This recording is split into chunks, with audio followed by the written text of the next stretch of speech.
Welcome to Bleach Revisited. I am Karakura Gold, your host of this series in which we'll be reading every single chapter of the Bleach manga, one by one, providing critical analysis as well as personal response to those chapters, and talking about how they connect to the rest of the manga.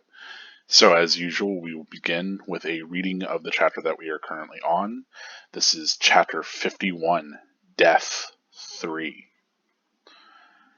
Where is the target axis? It's not confirmed. Hello? Where are we being sent? We're moving out. Release the Hell Butterfly. Capture. Or kill. This isn't a job for a Soul Reaper, is it? It may be.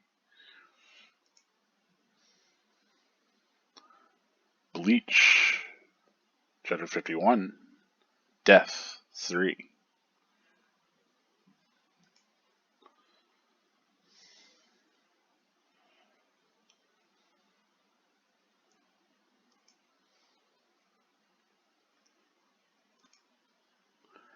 Ishida, what happened to you? I fell down the stairs. Real lame excuse. Uryu looks pretty lame. Who'd buy that one? Lame. Okay. Okay. Sit down and we'll continue. I wonder what really happened to Uryu. He looks like a mummy. Who knows? Doesn't care.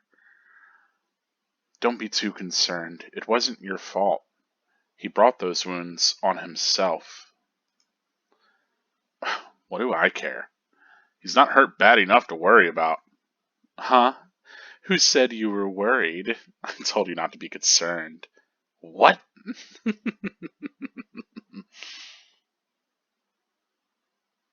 I saw him yesterday.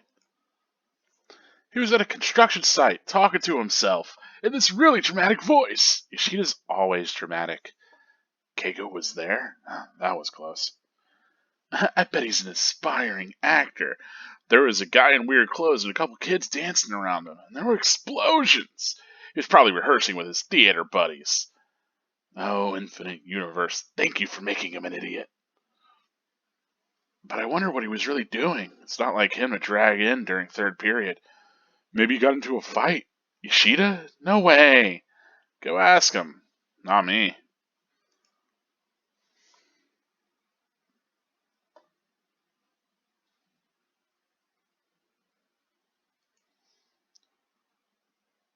Jinta, let's clean up. Silence! Can't you see I'm busy practicing my swordplay? Die! Gosh. Huh? Mr. Teskai. Mr. Kisuke. A kitty. Hey! If it isn't Mr. Yoruichi, welcome back. Hey, what's with the cat? That's Mr. Yoruichi. He's the boss's best friend. Really? His best friend's a cat? Our boss is kinda pathetic. High price, but it doesn't taste good. I can see how you might think that. Strawberry! Let's eat lunch together! Sure, but I'm asking somebody to join us today. Who? Are you? Eat lunch with us. Ishida? But why? He'll suck all the joy out of it. It's the bandages, isn't it? He looks funny, huh? Calm down. No thanks. Just like that? Come on, don't be a jerk. Keigo's buying. What? Okay. Freeloader! The food. It tastes like ashes in my mouth. This sucks. Keigo. Say something funny. Don't demand the impossible, sir. It's unbearably awkward because you had to invite Ishida. Come on, do it. Well, the other day I went to the record store. The girl who worked there looked exactly like Ryo Fukawa. Couldn't turn down the opportunity. Ryo Fukawa is a male Japanese comedian. Ichigo! Why did you invite me? Do you feel responsible for my injuries?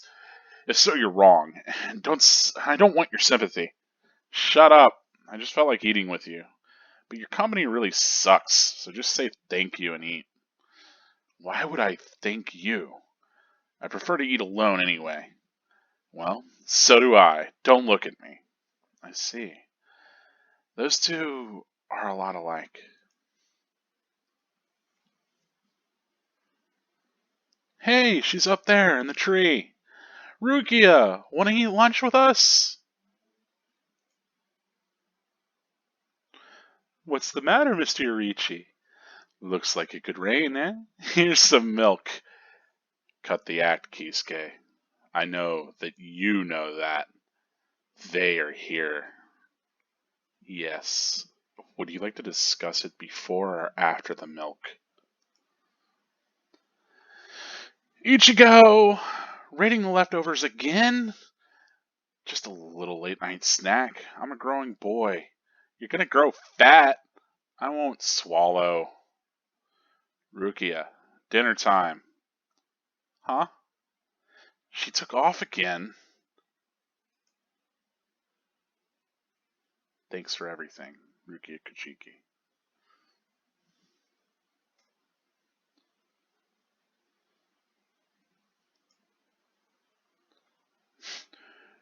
Rear conformity 113, nerve union rate 88.5.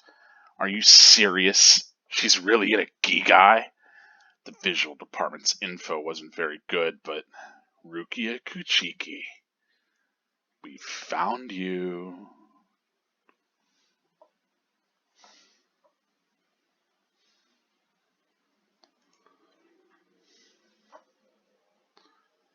That is it for Chapter 51 of Bleach. Death the Third, Death 3, however you want to put it.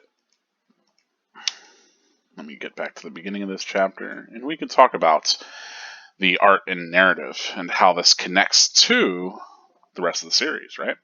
First, we're going to start with our critical analysis and response. We'll save spoilers, obviously, for the third section, so hopefully we'll try to leave out things. Sometimes I will mention, if stuff will come up again, I will sometimes make a little bit of a nod towards that if it's just like a structural thing. But otherwise, I'll try to keep it, pretty spoiler free for this section. That's usually my goal. Anyway, so we start off with these characters that we actually don't know yet, right? We're shown them kind of enshrouded as they're walking through this place that has light that's kind of falling down in these columns. So it's kind of unclear. They're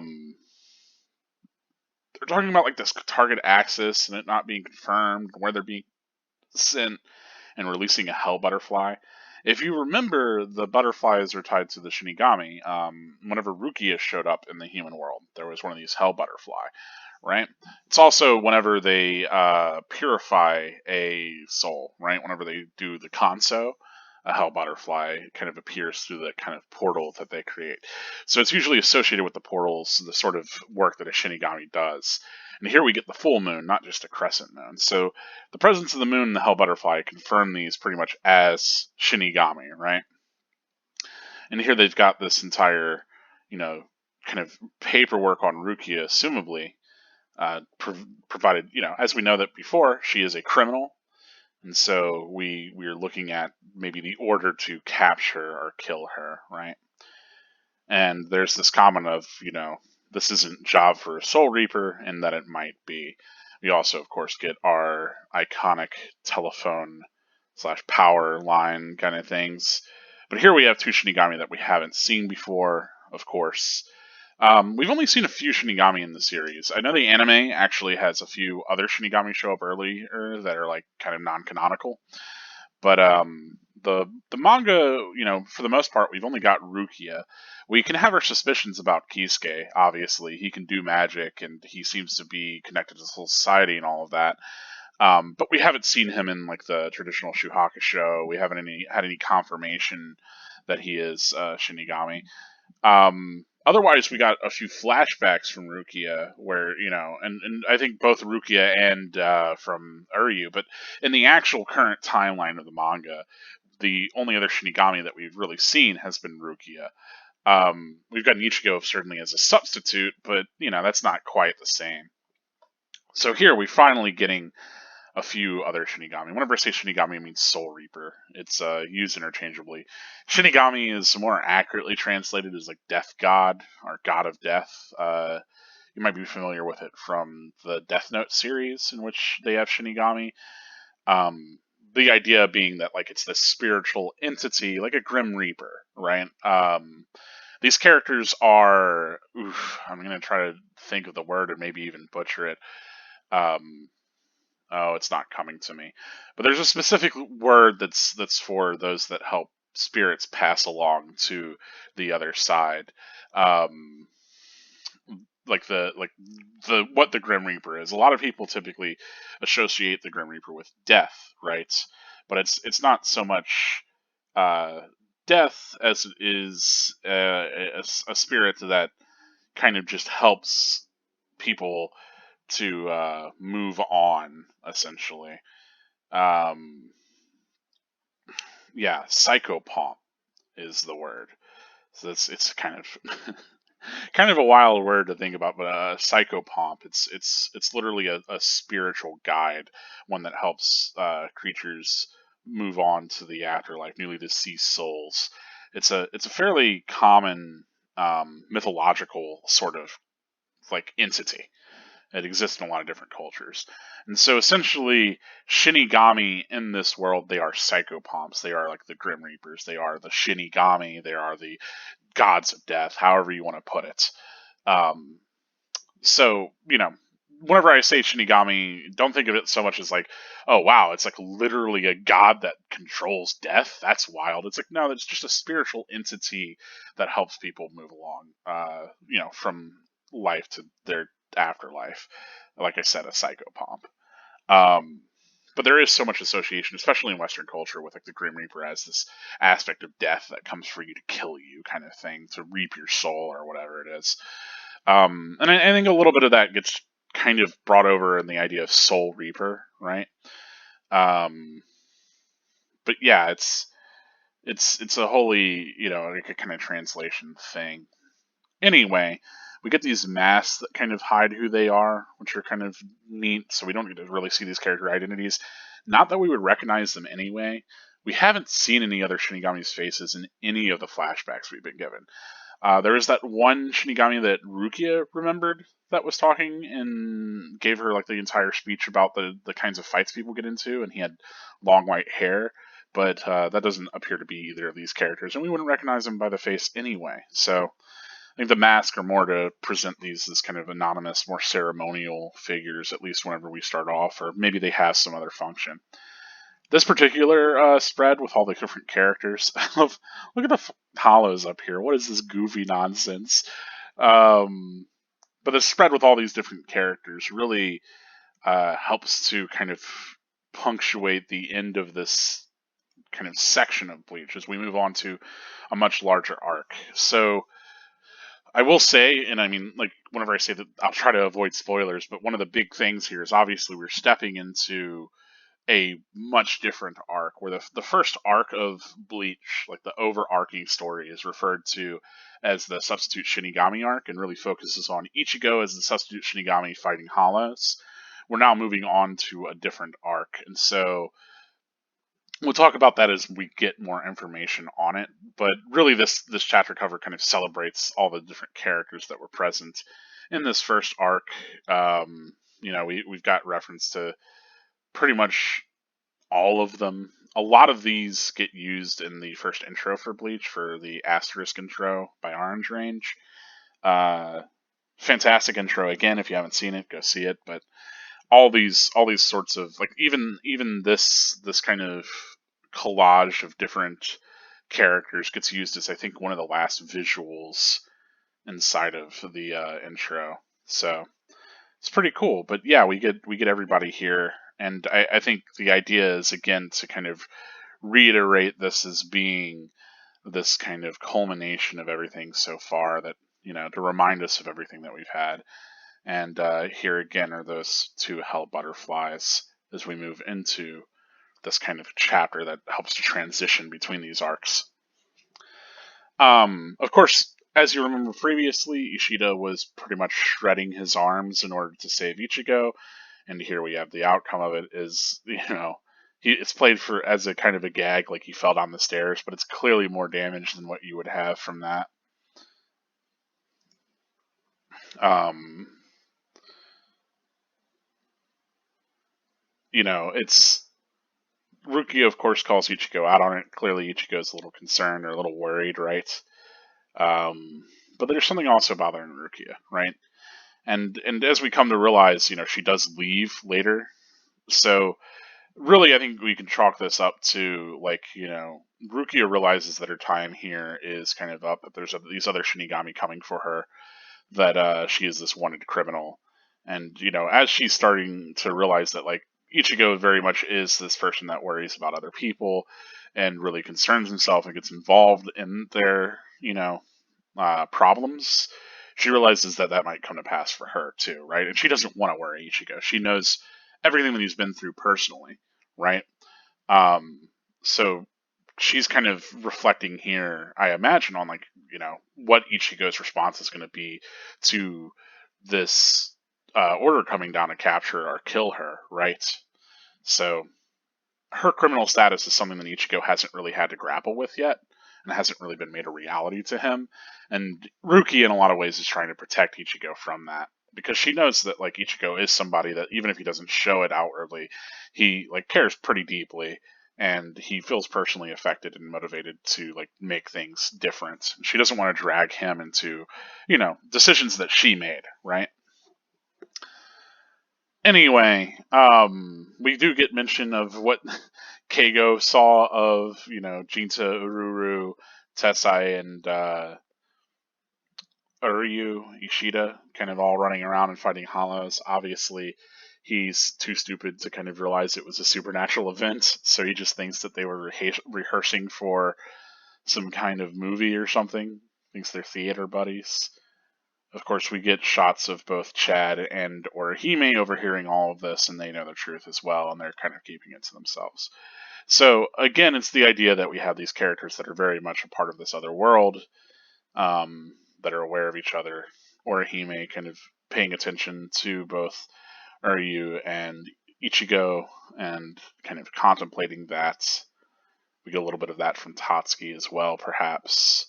That there's this, this sort of silent contemplative mood that's fallen over everybody, the sort of sacrifices that Ishida had to go through that they're aware of, but others aren't, and the kind of weight of everything that has just happened being held over them in a way.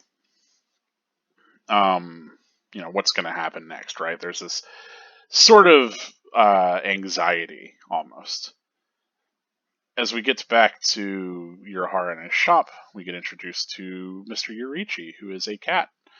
If you remember, the beginning of this volume mentioned Yorichi, and Yorichi is one of the characters that we have introduced here moving forward. It's kind of interesting that Yorichi shows up in the first intro for Bleach, even though I don't know if Yorichi shows up at all in that first season. But yeah, it's Kisuke's best friend, this cat.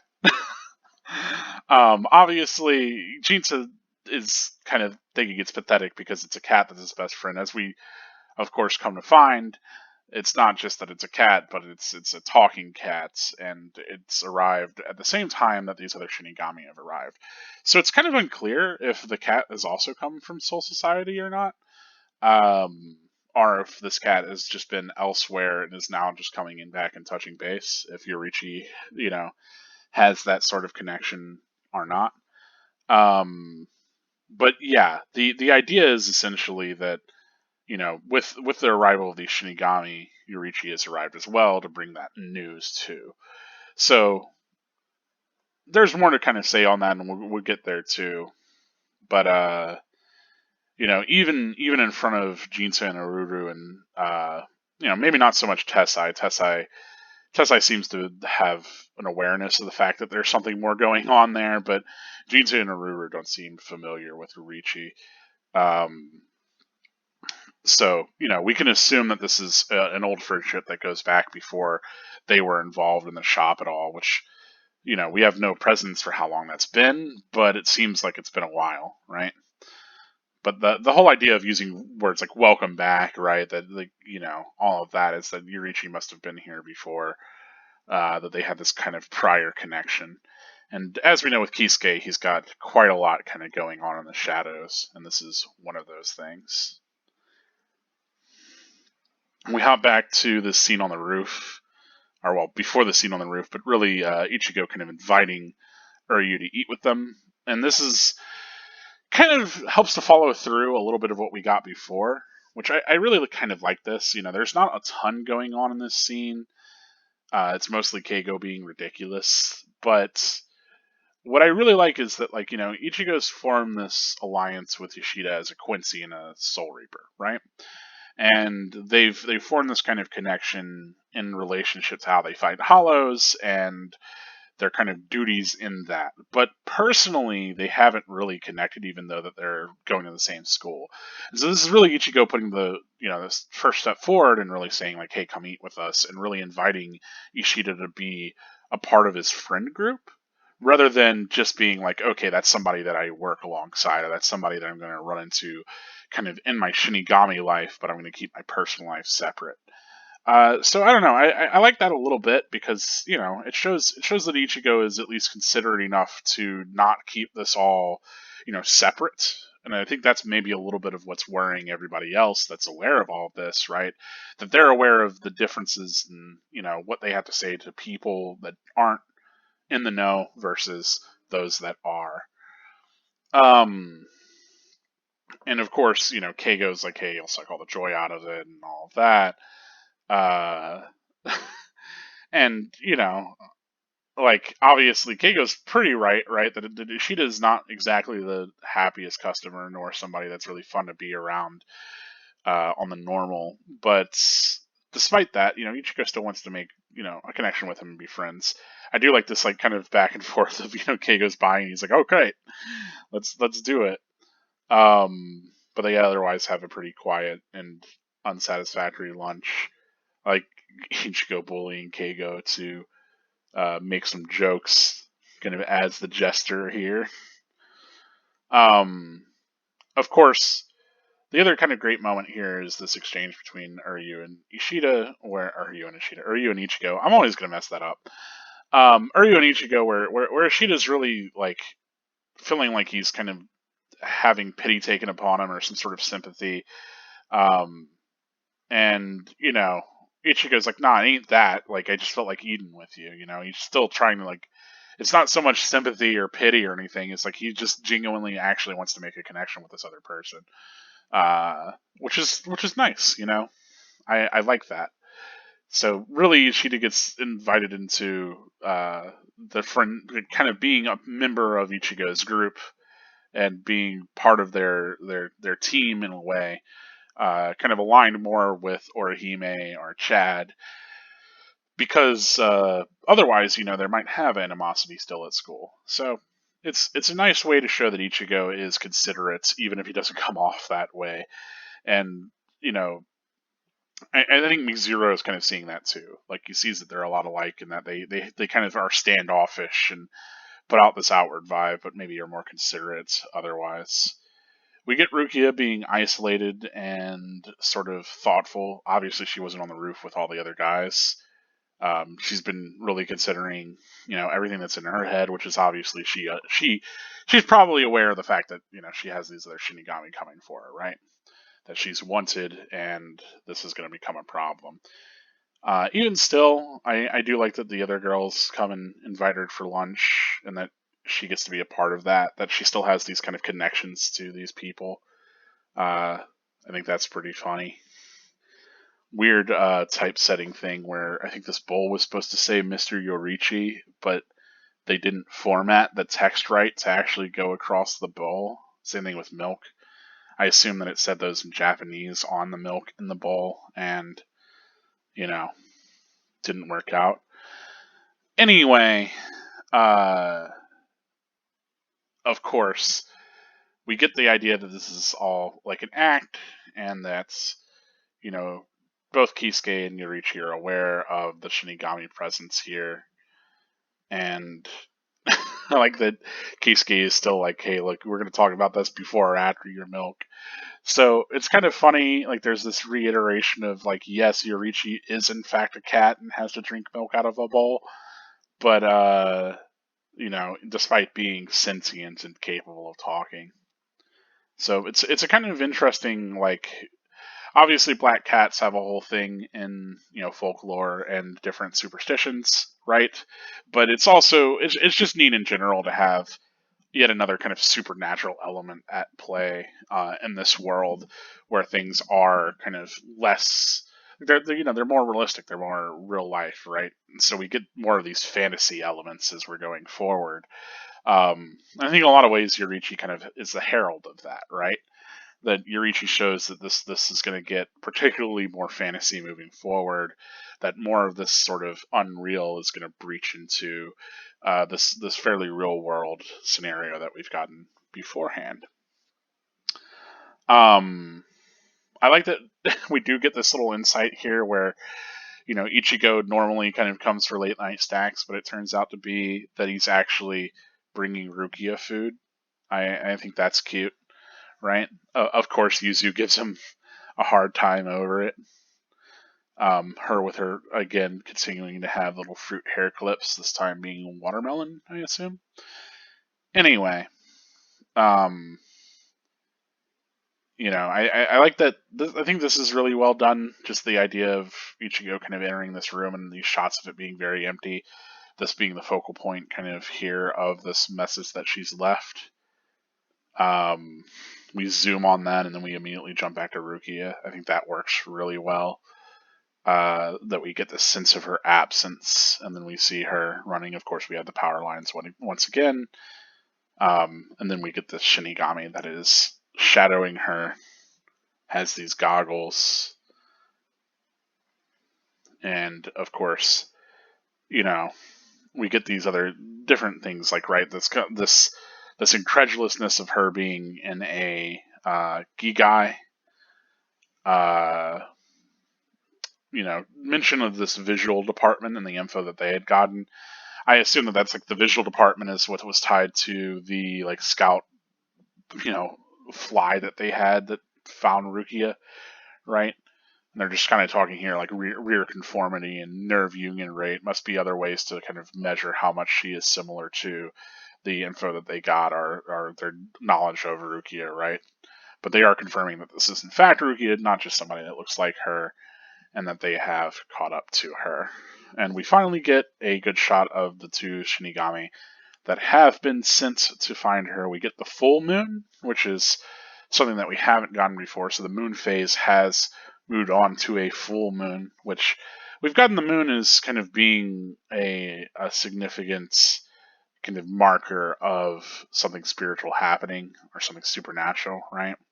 But usually it's the crescent moon, and we relate that with the hollows. Here, it's the full moon, and perhaps we can relate that with Shinigami. Who knows? But we have these two different characters, very different in their expressions, of course. This guy who's got these tattoos, kind of a more wild expression. His sword seems to have lightning bolt kind of hilt pattern design. The other one we can't see as well. The hilt's kind of got a boxed off design. He's got this long flowing scarf and kind of disdainful look, as well as his character is pretty notable by these hair noodle things that he has. Anyway, we'll learn more about them in the future, of course. We do have another chapter, so this is not the end of the volume. So there will be more, of course, to this volume. But that's it for this one. Artistically, I do like, I didn't mention that much about the art, but I do think this is, we've had this kind of build up this entire time. Where we haven't gotten to see these characters' faces, we haven't really gotten to see their designs. We've kind of had them lurking, and so having this kind of moment of reveal is really cool. Of course, you could really get Kubo really loves drawing these like swept out clouds this way, kind of dramatically. And yeah, like this is overall, we get the idea of perhaps this being the leader of this mission, this guy being more subordinate just because of their posing. Also, in the fact that the other guy is not the one talking and this one is, who knows? But very different kinds of characters than what we've seen so far as well, which is cool. I think that's one of the things. Again, whenever I talk about really distinct character design and really effective character design and how Kubo pulls that off, it's like all these characters have the same sort of uniform, these Shinigami, but we could see these very distinct differences in the way that they're portrayed, and that we get like a real sense of their character from just the way that they look. And so, yeah, I love this extreme distinction between these two characters. Um, I really like the goggles too. I like that look a lot for the guy with the tattoos. It's pretty neat. Um, but yeah, yeah, lots of lots of lots of lots to look at.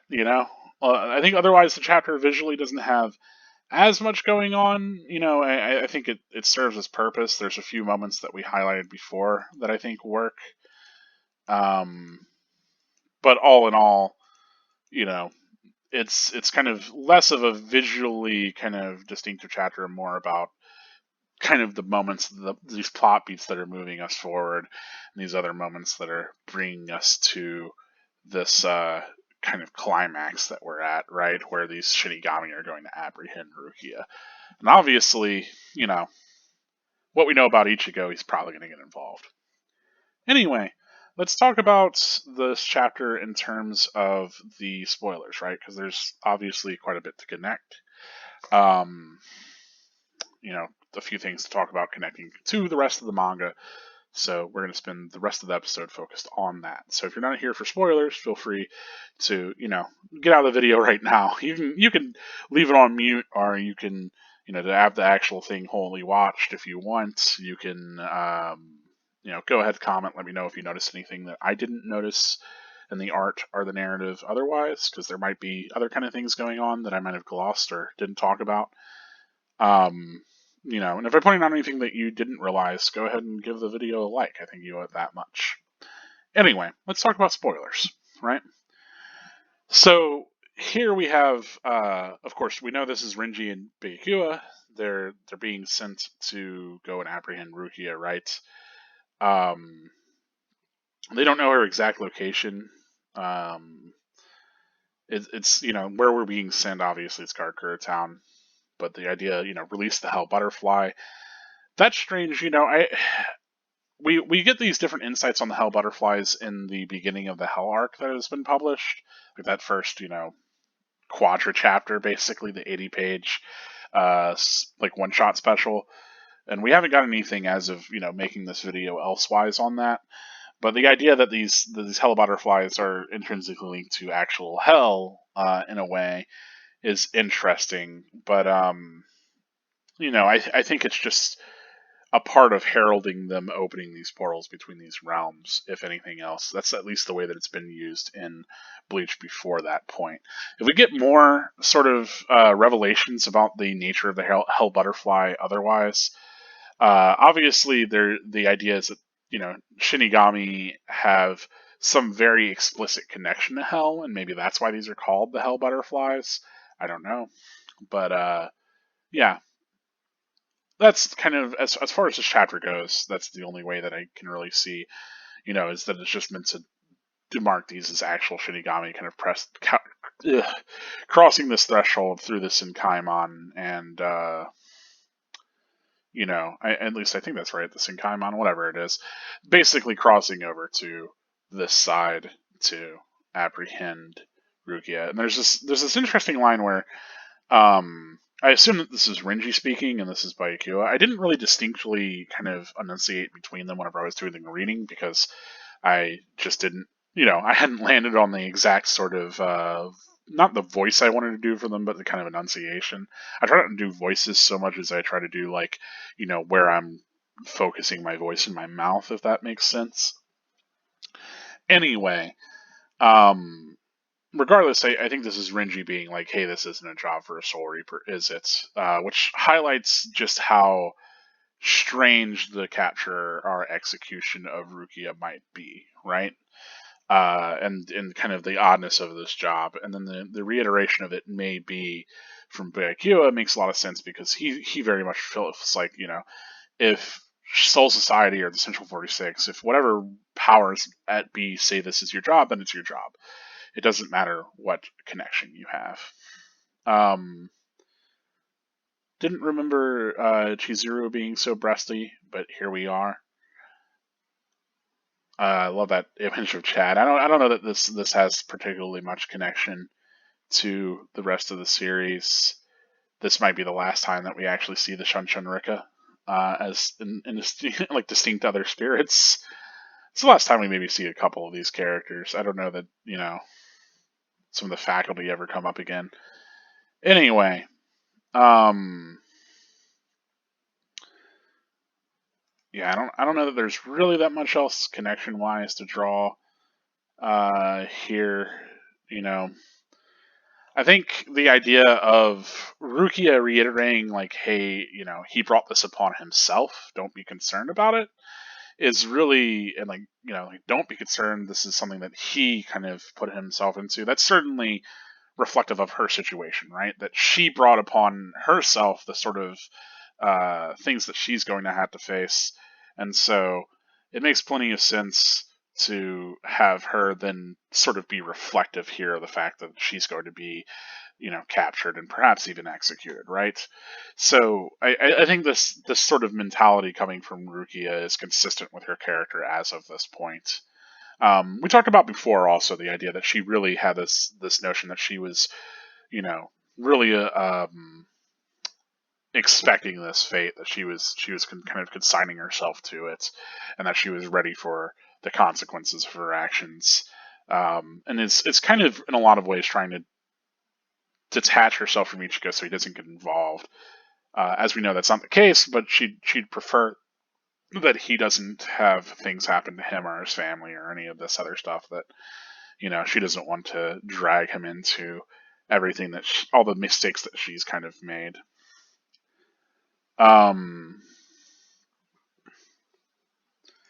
Yeah.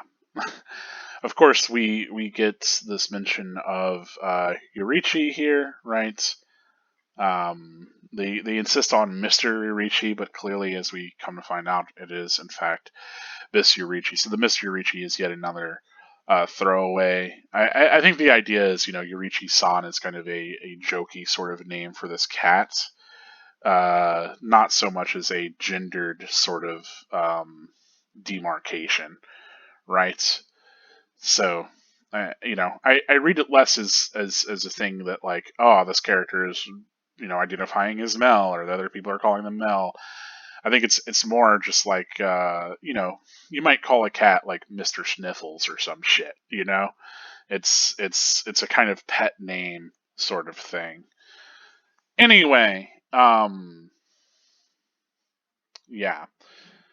We get that, and of course, with Jinta and Aru not being aware of it, I assume that Yurichi's sort of just been undercover doing things for the past couple of years, at least as far as Jinta is concerned. I know Ururu was kind of created by Urahara, and I don't know exactly how old either of those characters are, but I assume that they've been with Urahara since they were very, very young. So at least for the entire tenure of their time at the shop and their awareness, Yurichi has been gone.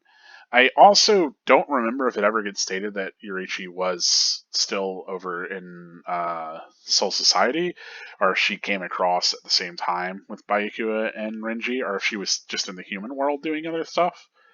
Obviously, she's taken on the form of a cat for different reasons. I assume to avoid kind of capture, or to be kind of stealthy in a way, but that's all kind of speculation on my end. I don't know. Do you remember if there were any other moments that Yurichi like ever gets kind of explicitly stated? Because I forget them. That's like a big thing. It's like, why is Yurichi a cat? Why is Yurichi able to turn into a cat? What's the deal with that? Is it some connection to the Beast Realm stuff? It's kind of unclear. I like to think that she's a ninja. She can turn into a cat. Like that's just something that she can do. she's taken this guise so that she can better sort of hide herself. Because if she's running around as Yorichi Shihoen of the Shihoen clan, and very clearly is this person that used to be a squad leader and a royal family member, then it's going to turn a lot of heads in Soul Society. If she's running around as a cat, it's like, oh, well, that's a cat, you know? Anyway, obviously, Ichigo kind of getting Ishida to be a part of their team. I think that's cool. Talk about that. Um, you know, there's this idea of Ichigo being feeling responsibility for somebody else's kind of bad decisions, which I think this links into. Obviously, this links into Ishida and the immediate, but I think this is a connection more, of course, to Rukia once again, where it's like Rukia is going to have this big conflict befall her, and the idea is like, well, why are you going to go rescue her? Do you still responsible for her giving you her powers and all this other stuff? That was still her decision. She doesn't want his sympathy or his pity or for him to get involved. But Ichigo very much is like, shut up. He just feels like it, right? He feels like that's the right thing to do. It's not so much that he feels responsible, but that, he wants to kind of extend this goodwill and do what's right. So I do appreciate that, and I like that like reflects the sort of relationship that he has towards Rukia as well as towards Ishida. It kind of reflects a mentality that Ichigo has, right? Um, yeah, of course, Yurichi's talking about they. Obviously, that's Byakuya and Renji. I do think it is funny that Yurichi, despite, as we know, being literally a Shinigami, like a person, she's still in the cat form, is drinking milk out of a saucer regardless. It's kind of nutty. Um, yeah, me against the world shirt from Ichigo. If you didn't get the idea that it's, Ichigo is the individual versus society, here you go. Uh, Finally, we do get Renji kind of. I do like Goggles Renji. We do get to revisit that, I think, in Thousand Year Blood War. I believe he gets another pair, if I'm not mistaken. But, yeah, obviously, Renji Byakuya. These are kind of early drawings of them. Renji hasn't changed too much. Byakuya, I think, is certainly looks a little less sallow, or like a little like his hair looks a little more brittle, kind of long in different places. Same thing with his sort of like I want to say proportions. Obviously, I think Renji's proportions are more similar to what they end up being in the manga throughout, whereas Byakuya's get a lot more slender. But I don't know. Anyway, obviously, Byakuya kind of looking down on the others. Byakuya, whatever. Anyway, Byakuya. I'm pretty sure I had this moment before in discussion about his name.